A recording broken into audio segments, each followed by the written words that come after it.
कल्याणमस्तु में स्वागत है। नमस्कार।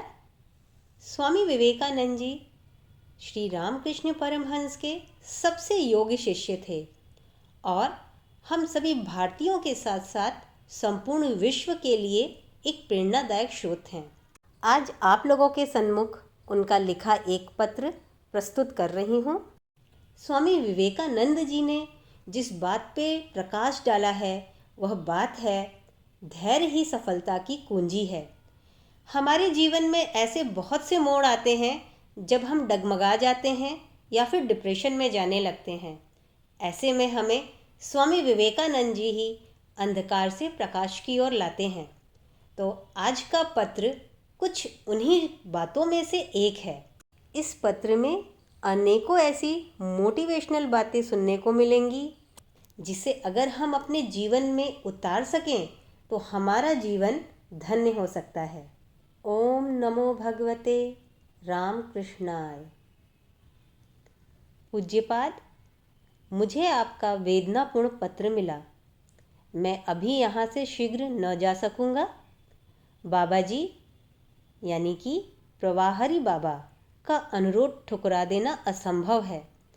आपको इस बात का पछतावा है कि आपने साधुओं की सेवा कर कोई बड़ा लाभ नहीं उठाया। यह सच है और नहीं भी।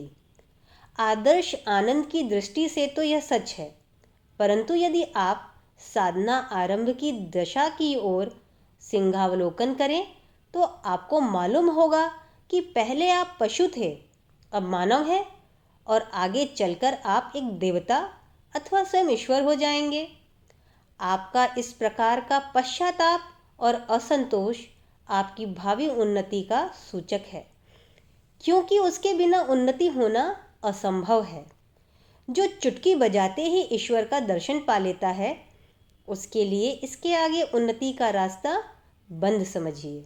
इस प्रकार का असंतोष कि क्या लाभ हुआ तो एक वरदान है। विश्वास कीजिए, कोई भय की बात नहीं है। आप स्वयं बड़े समझदार हैं और आप भली भांति जानते हैं कि धैर्य ही सफलता की कुंजी है। इस बारे में यह कहने में मुझे कोई शंका नहीं कि हम जैसे अपरिपक्व बुद्धि वाले बालकों को आपसे बहुत कुछ सीखना है। अक्लमंद को इशारा काफ़ी है। आदमी के कान तो दो होते हैं पर मुंह एक ही होता है। विशेषकर आप स्पष्ट वक्ता हैं और बड़े बड़े वादे करने के पक्ष में नहीं है। जब कभी भी मैंने आपका विरोध किया तो विचार करने पर मैंने आपको ही विवेकशील पाया। स्लो बट श्योर, अर्थात धीरे किंतु निश्चित रूप से। What is the lost in power is gained in speed, अर्थात जो शक्ति का अपव्यय सा प्रतीत होता है वास्तव में वह गति की मात्रा बढ़ाने में काम आता है।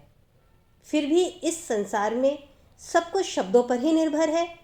किसी भी व्यक्ति के शब्दों में निहित भावों को, विशेषतः आप जैसे मृदभाषी के भावों को अंतःकरण तक लाने के लिए उनके साथ कुछ दिन तक का सहवास करना चाहिए।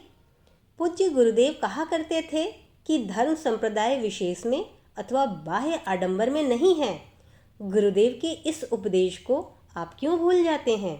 परंतु उससे होने वाले लाभ या हानि का निर्णय आपके अधिकार के बाहर की बात है। गुरुदेव को आप में पूर्ण विश्वास था।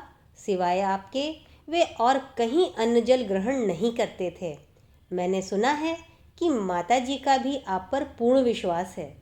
इस बात पर विचार करके आप हम जैसे चंचल बुद्धि बालकों को अपने ही बच्चे समझकर हमारे दोषों को क्षमा करेंगे। अधिक और क्या लिखूं? वार्षिक उत्सव की तिथि की सूचना कृपया वापसी के डाक से भेजिए। मैं इस समय कमर की पीड़ा से परेशान हूँ।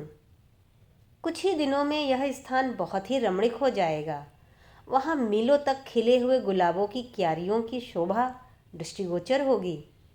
सतीश कहते हैं कि वे तब कुछ ताज़ा गुलाब के फूल और डालियाँ उत्सव के लिए भेजेंगे। भगवान करे आपका पुत्र कायर ना हो, मनुष्य बने। आपका नरेंद्र।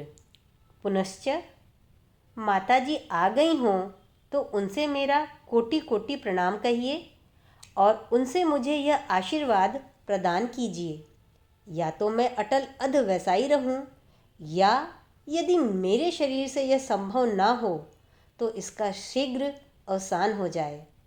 आपका नरेंद्र। स्वामी विवेकानंद जी का यह पत्र केवल श्री बलराम बसु को लिखित है, परंतु यह पत्र हम सभी के लिए बड़ा ही प्रेरणादायक है। हम किसी भी कार्य में लगे हों, उसमें सुचारू रूप से लगे रहना चाहिए, बिना किसी नकारात्मक विचार के। और यदि अगर हम थोड़े से भी विचलित होते हैं तो हमें ध्यान अपने गुरु पर केंद्रित करना चाहिए, जिससे कि हमें कार्य करने की एक नई ऊर्जा मिलेगी और हमेशा ही एक पॉजिटिविटी बनी रहेगी। स्वामी विवेकानंद जी ने हमेशा ही एक पॉजिटिव रहने की एनर्जी प्रदान की है।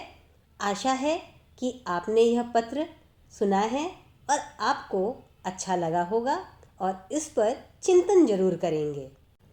ऐसे ही रोचक जानकारी के लिए कल्याणमस्तु को सब्सक्राइब करें। फिर मिलते हैं किसी नए वीडियो में नए जानकारी के साथ। तब तक कल्याणमस्तु को देखते रहें। लाइक का बटन दबाएं, मित्रों के साथ शेयर करें। धन्यवाद।